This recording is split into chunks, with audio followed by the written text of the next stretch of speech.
साथियों जय हिंद। साथियों आज हम अपने इस 10 के दम सीरीज के लेक्चर में पॉलिटी के बहुत ही महत्वपूर्ण 10 क्वेश्चन पर चर्चा करेंगे। साथियों ये हमारी सीरीज अनुरोध चल रही है। हिस्ट्री ज्योग्राफी पॉलिटी के अल्टरनेट में वीडियो आते हैं आपके 10 कुछ दमदार क्वेश्चन के माध्यम से 1200 क्वेश्चन का कलेक्शन हो चुका है। डायरेक्ट और इनडायरेक्ट में आपका 2500 से 3000 क्वेश्चन का कलेक्शन है। किसी भी एग्जाम में अगर आप ये मेरी सीरीज देख करके रिवाइज करके बैठ जाते हैं तो हिस्ट्री ज्योग्राफी पॉलिटी से कोई भी क्वेश्चन आपका वनडे एग्जाम में छूटने वाला नहीं है।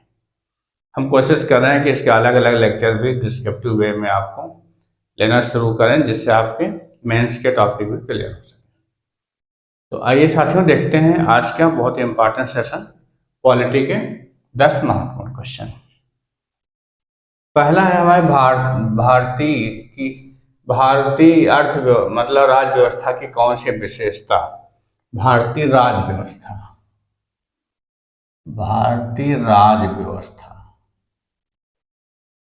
की कौन सी विशेषता उसके संघीय स्वरूप को दर्शाती है।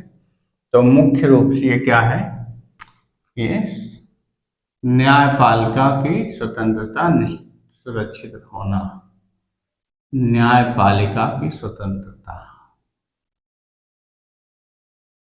स्टेटमेंट में आएगा तो आप साथ इसको छांट सकते हैं, चुन सकते हैं। स्वतंत्रता सुरक्षित होना ये संघीय ढांचे का प्रमाण है हमारे। अगला क्वेश्चन है साम्राज्यवाद क्या है। साम्राज्यवाद क्या है, किसी महत्वाकांक्षी राष्ट्र द्वारा, राज्य द्वारा या राष्ट्र द्वारा, देश द्वारा दूसरी देश में क्या करना, अपनी शक्ति को बढ़ाने के लिए उस पर अधिकार करना, उस पर राजनीतिक और उस पर नागरिकों पे अधिकार करने को साम्राज्यवाद कहते हैं। इसमें क्या कहते हैं, अपने देश की गौरव तथा शक्ति को बढ़ाने के लिए दूसरे राज्य पे अधिकार करना ही साम्राज्यवाद है। अपने देश के गौरव हुआ शक्ति को बढ़ाने की महत्वाकांक्षा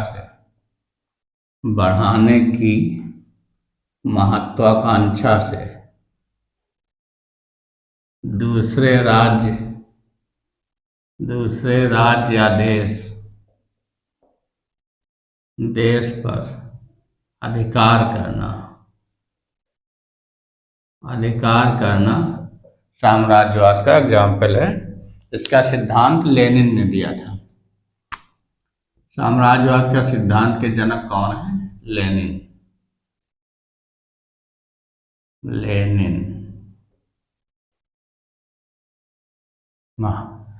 बहुत ही फेमस दार्शनिक थे। राष्ट्रपति के चुनाव प्रणाली किस देश से ली गई। भारतीय राष्ट्रपति चुनाव प्रणाली कहाँ से ली गई, आयरलैंड से ली गई। आपकी आयरलैंड से ली गई। आयरलैंड कहाँ है, ये यूरोपीय देश है, यूरोपीय द्वीप है एक, यूरोप का तीसरा सबसे बड़ा द्वीप है, थर्ड लार्जेस्ट आइलैंड है आपका।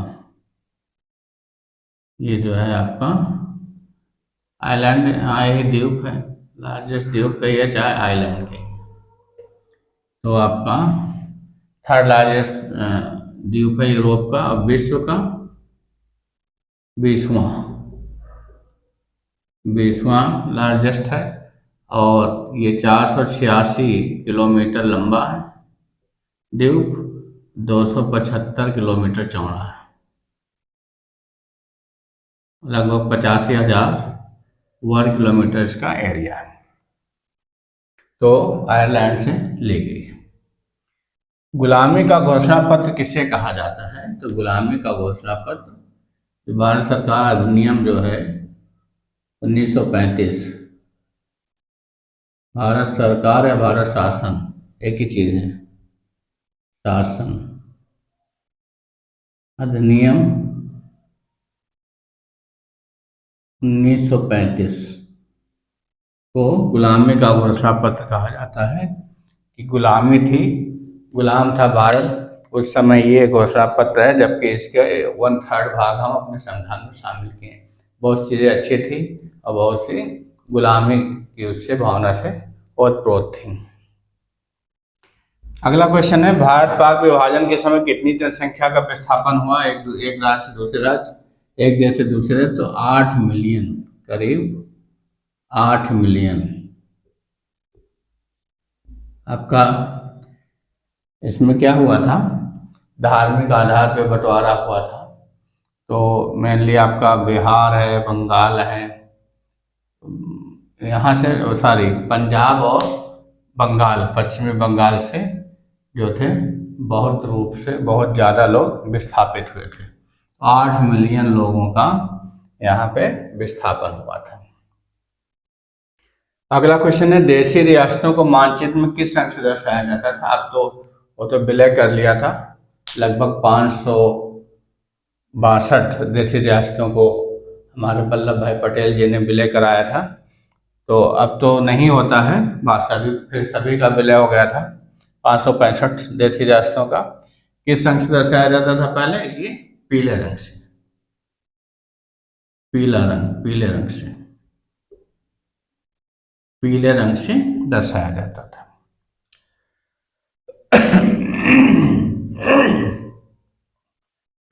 सॉरी दोस्तों, गले में खिचखिच बरकरार है, कोल्ड की निशानी है। भारत में पहली बार वयस्क मताधिकार कहाँ हुआ? तो सबसे पहले मणिपुर में हुआ, भारत में मणिपुर में हुआ। मणिपुर इम्फाल राजधानी है। पहले क्या हुआ था, भारत में 18 साल लोग जो है वयस्क मताधिकार में आते हैं। वयस्क मताधिकार की एज भारत में 18 साल है, जबकि स्विट्जरलैंड में मैं आपको बताया था 20 साल वहाँ की वयस्क मताधिकार की एज है। भारत में लोग जल्दी बड़े हो जाते हैं, गर्म जलवायु के लोग जो होते हैं जल्दी फिजिकली और मेंटली रूप से सर्वाइव करते हैं। क्यूबा संकट क्या है? बहुत इंपॉर्टेंट क्वेश्चन है। तो क्यूबा संकट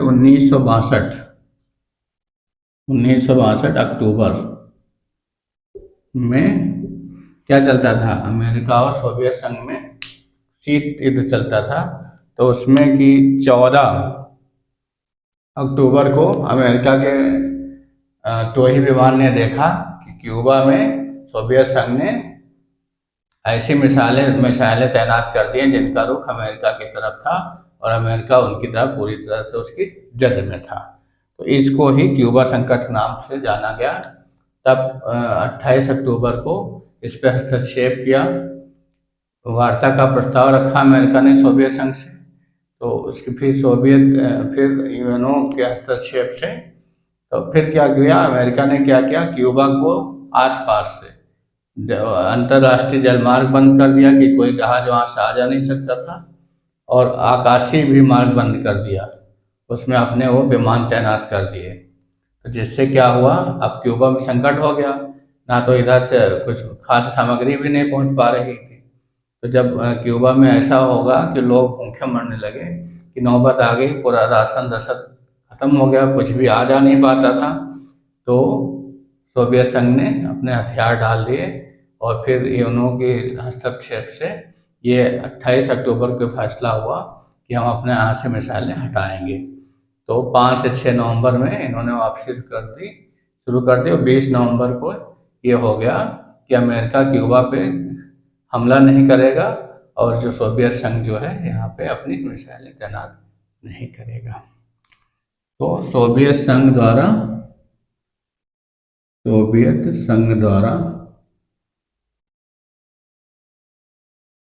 बैलिस्टिक मिसाइल तैनात करना,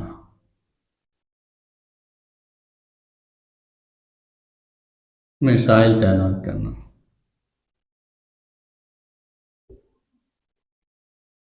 तैनात करके उनका रुख अमेरिका तरफ करना, करके अमेरिका को अपनी जद में लेना,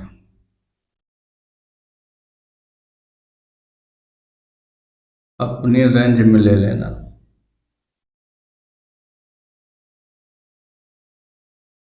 लेना ही यही जो है अक्टूबर में, तो 14 अक्टूबर को अमेरिका के टोही विमान ने ये पता लगा लिया था। गुप्तचर विमान होते हैं, उन्होंने पता लगा लिया था। तो इसी को क्यूबा संकट के नाम से जाना जाता है। इंपॉर्टेंट क्वेश्चन है। अगला क्वेश्चन है, हिंद महासागर में अमेरिका का सैनिक अड्डा कहाँ है? तो डियागो गार्सिया में। अच्छा क्वेश्चन है, डियागो गार्सिया। तो हिंद महासागर का एक द्वीप है, एक ये समझ लीजिए आपका एक प्रवाल द्वीप है, मूंगे की से बना हुआ है, मूंगे की चट्टानों से बना हुआ है डियागो गार्सिया। तो पहले ये क्या था, इस पे फ्रांस का शासन था। 1793 में फ्रांस का उपनिवेश बना था। उसके बाद जब नेपोलियन की हार हुई थी, फिर 1814 में इंग्लैंड का उपनिवेश बन गया था। फिर भारत को आपत्ति थी कि हिंद महासागर में इसके नौसैनिक अड्डा वहाँ रहेगा तो क्या रहेगा कि टकराव की संभावना रहेगी। तो बाद में लेकिन धीरे धीरे टकराव खत्म होता नजर आया। 2001 में से लेकर 2004 तक भारत ने वहाँ भी अपने सैनिक भेजे हैं, वहाँ अभ्यास किया है, अमेरिका के साथ युद्धाभ्यास भी किया है। तो ये डियागो गार्सिया है हिंद महासागर में। फिर है कि पंचशील सिद्धांत क्या है? बहुत इंपॉर्टेंट क्वेश्चन है। पंचशील सिद्धांत क्या है? ये भारत और चीन के बीच एक समझौता था, उसी को 5 सूत्री समझौता था, जिसको पंचशील सिद्धांत के नाम से जाना गया था। ये कब हुआ था? ये 29 अप्रैल 1954 में हुआ था। भारत व चीन के मध्य 5 सूत्री समझौता, 5 सूत्री समझौता कब हुआ था? ये हुआ था आपका 29 अप्रैल 1954 में। क्या क्या चीजें इसमें शामिल थी? पहला ये था कि ये मित्रता व व्यापार की संधि थी, एक दूसरे की मित्रता और व्यापार की संधि। हम लोग व्यापार करेंगे और मित्रता बनाए रखेंगे। तो सबसे पहले पे क्या था? मित्रता, आपस में मित्रता और व्यापार की संधि भारत और चीन में, एक दूसरे की मित्रता व व्यापार की संधि थी, और दूसरा क्या था कि एक दूसरे की एकता और अखंडता को बनाए रखेंगे। एकता व अखंडता बनाए रखने की संधि, एकता और अखंडता बनाए रखना इसकी संधि थी कि भारत और चीन एक दूसरे की एकता और अखंडता का पूरा सम्मान करेंगे। तीसरा था कि एक दूसरे पे आक्रमण नहीं करेंगे, आक्रमण न करने की संधि थी, एक दूसरे पे चाहे जो हो आक्रमण नहीं करेंगे। और चौथा था कि आपका शांतिपूर्ण सह-अस्तित्व के सिद्धांत को अपनाए रखेंगे। हम लोग आपस में जो मुद्दे होंगे उसको शांतिपूर्ण तरीके से हल कर लेंगे। तो शांतिपूर्ण सह-अस्तित्व, आप कोऑपरेशन का मतलब होता है इसका, सह-अस्तित्व के सिद्धांत को बनाए रखना,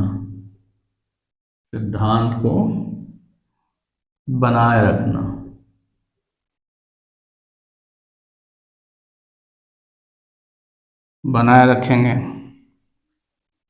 फिर लास्ट जो था, 5वां नंबर जो था कि एक दूसरे के आंतरिक मामलों में हस्तक्षेप नहीं करेंगे, आंतरिक मामलों में हस्तक्षेप न करना, आंतरिक मामलों में हस्तक्षेप न करना।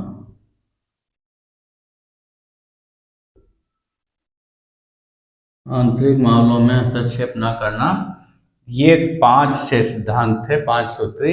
इन्हीं को 5 सूत्री पंचशील सिद्धांत के नाम से जाना जाता था। लेकिन चीन ने 1962 में भारत पर आक्रमण करके अपने ही पंचशील सिद्धांतों को तहस नहस कर दिया। कि लोग मानते हैं कि नेहरू की नीति गलत थी, जिन्होंने बहुत ही लचर प्रदर्शन किया, मतलब चीन पे इतना विश्वास कर दिया। और चीन तो धोखेबाज है ही। चीन उस गान नाचने वाली वैश्य रंडी की तरीके से है, लोग कहते हैं, इतना नहीं यूज करना चाहिए। मतलब इस प्रकार का है उसकी तरफ, जहाँ रुपया देखता है, जहाँ लालच की उसको वो करता, मतलब उसको एक अधिकार करने की उसकी जो महत्वाकांक्षा साम्राज्यवाद की उसकी है। तो इस तरीके के जहाँ पैसा देखता है वहाँ भागता है। जो नाचने वाली होती है जहाँ पैसा देखती उसी ग्राहक की तरफ इशारे भी करती हैं और वहाँ पे उसको ललचवाती हैं अपनी अदाओं से और फिर उससे पैसा खींच लेती हैं। तो इसी तरह से नीति है अपने पैसे, मतलब अपने आर्थिक शक्ति को बढ़ाना और साम्राज्यवाद को बढ़ाना। तो इसी का शिकार भारत हुआ, इसके साथ विश्वास करके। इसी विश्वासघात का हमारा परिणाम है कि अक्साई चीन जो हमारा भारत के हिस्सा इसके कब्जे में है, इसी का परिणाम है दोस्तों। लेकिन अब ये होने वाला नहीं है, भारत चेत गया है, इनके किसी भी हरकत का मुंह तोड़ जवाब देना शुरू कर दिया है। दोस्तों ये रहे हमारे पॉलिटी के 10 बहुत ही इम्पोर्टेंट क्वेश्चंस। आशा है कि आपको समझ में आए होंगे और आप हमारी तरह इसी तरीके से हमारे साथ बने रहिए। रोज़ सुबह 10 से 15 मिनट और रोज़ शाम को। सुबह आपका डेली करंट अफेयर्स की चलती है क्लासेस, इस समय 10 कदम सीरीज चलती है। इसमें बहुत से क्वेश्चन कलेक्शन है, आप एक बार पहली बार अड्डा विजिट करिए। इसके अलावा हमारे general Hindi classes competition level के चलते हैं, उनको देखिए।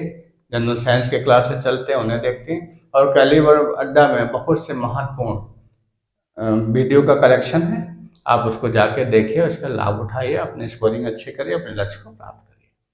साथियों मस्त रहिए, व्यस्त रहिए, पढ़ाई में लगे रहिए, कैलिबर अड्डा की सहायता से अपने लक्ष्यों की पूर्ति करिए साथियों। जय हिंद साथियों।